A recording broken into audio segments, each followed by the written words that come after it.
Olá, sejam muito bem-vindos a mais uma aula do Escola Bíblica do podcast do Projeto Orais Sem Cessar.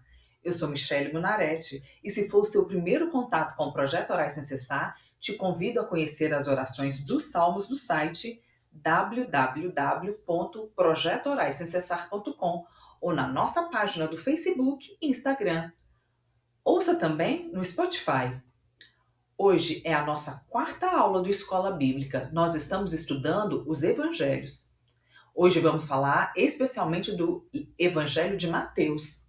Vamos falar sobre o autor do livro, o tema principal do livro, a importância da genealogia e sobre a genealogia de Jesus.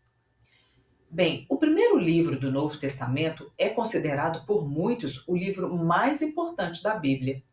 Depois de 400 anos de silêncio, desde Malaquias, chega por fim a palavra de Deus através da própria pessoa de Jesus Cristo.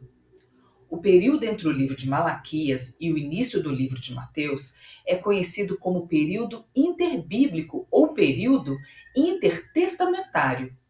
Durante mais ou menos esses 400 anos, não houve profecias genuínas após a partida do profeta Malaquias, por volta do ano de 450 a.C.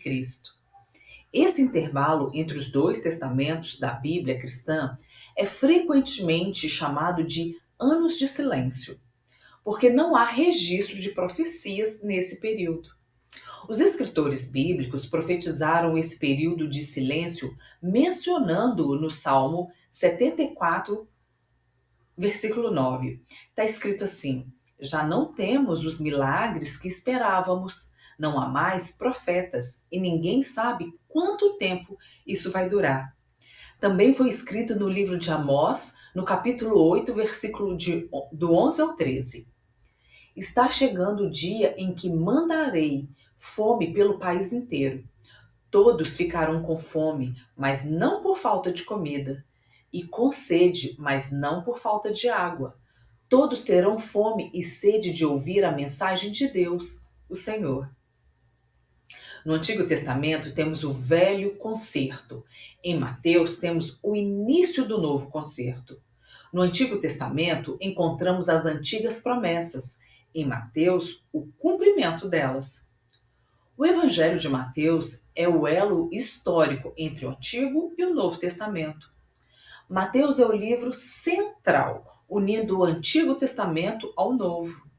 O passado registrado no Antigo Testamento e o futuro do Novo Testamento estão condensados neste Evangelho. Ele apresenta o Messias. É um livro imprescindível, pois introduz a pessoa do Senhor Jesus, de Cristo. Pode-se dizer que o Evangelho de Mateus é a porta de entrada do Novo Testamento, por onde entramos a fim de estudarmos e compreendermos maravilhosamente os propósitos de Deus e de Jesus para com o homem. No livro de Mateus, podemos ver um futuro imediato, como nos faz olhar para trás e ver as profecias do Antigo Testamento em cumprimento.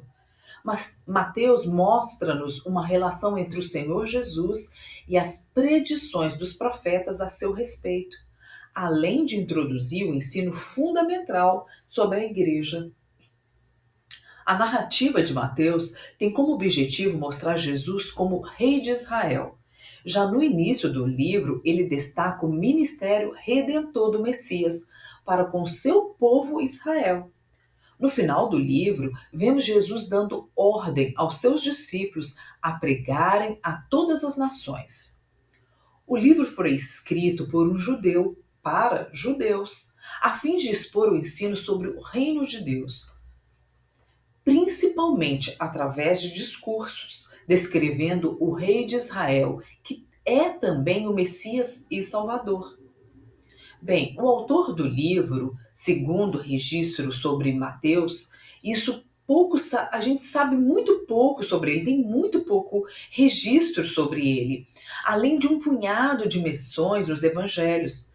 Nós sabemos que ele foi convocado por Jesus para segui-lo, que ele era publicano, coletor de impostos. Por isso era desprezado pelos judeus, pois eles não concordavam que o seu próprio povo servisse aos romanos como funcionário.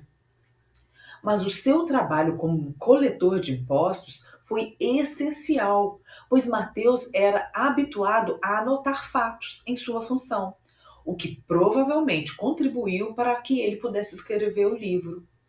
A maioria dos discípulos eram pescadores e, na maioria, indoutos e iletrados, mas Mateus era um homem culto.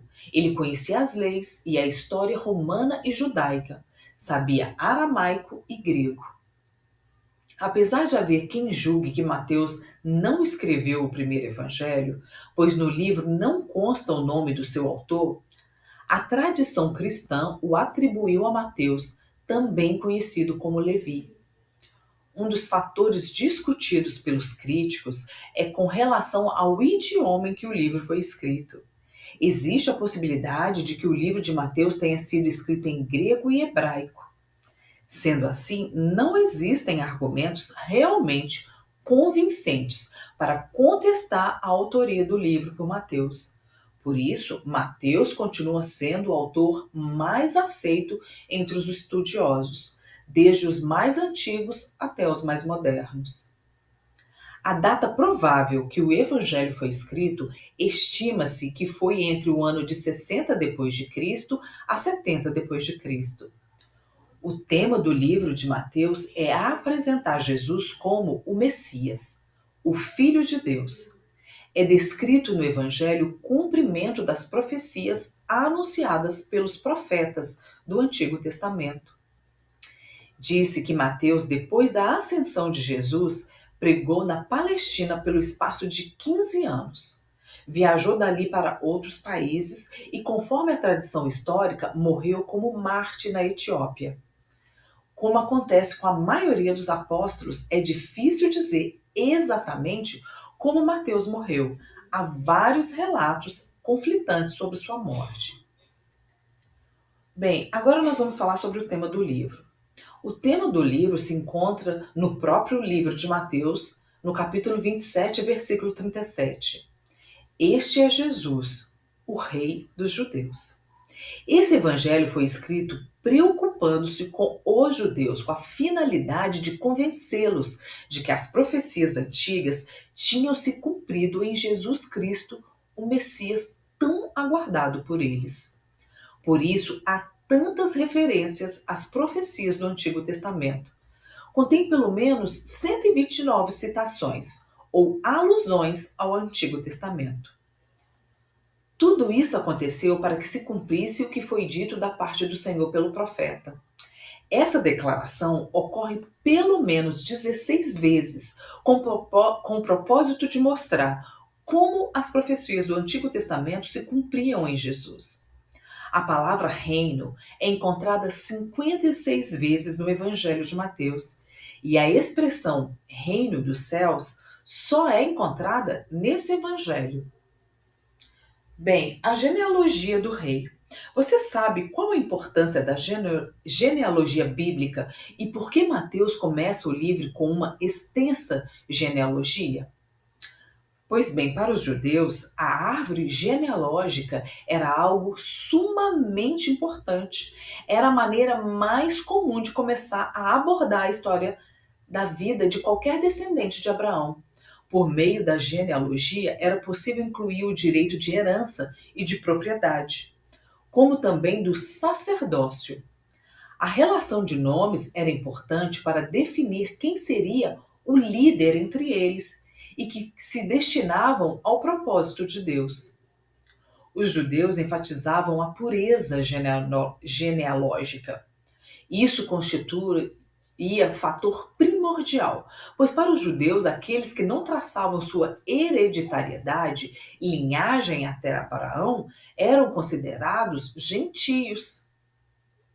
O termo gentio na Bíblia refere-se a indivíduos que não são judeus.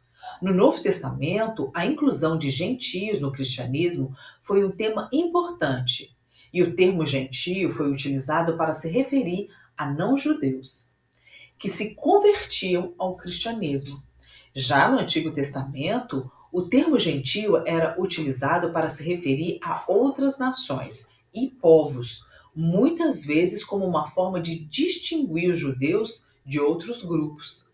A palavra gentio tem origem no hebraico govim e no grego etnos, ambos significando nações ou povos.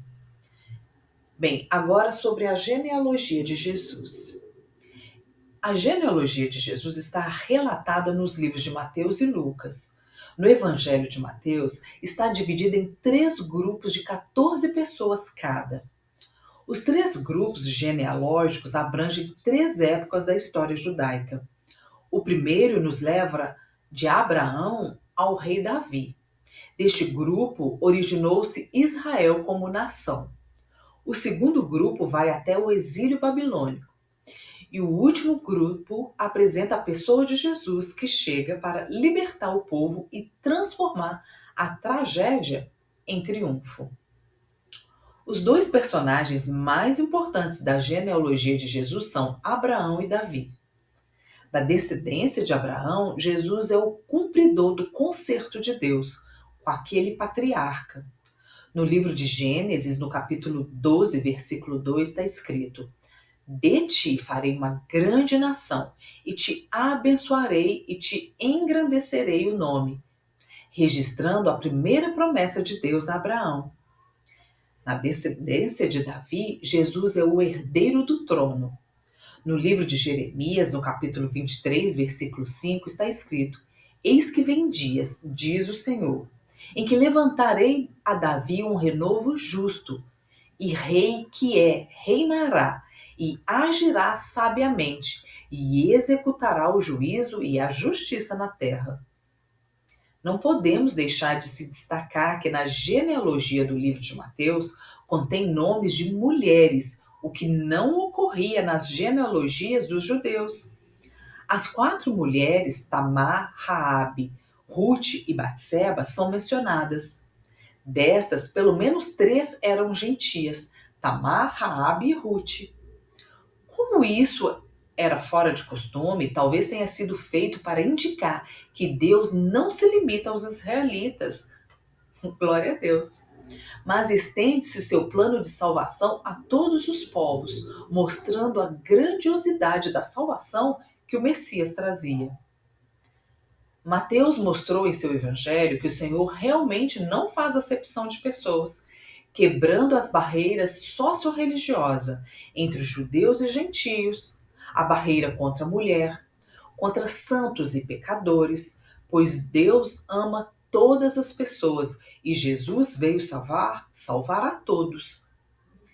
Então, me diga o que você tem achado. Deixa seu comentário. Eu ainda vou te sugerir a ler o estudo novamente. Só assim ficará gravado tudo o que você tem aprendido.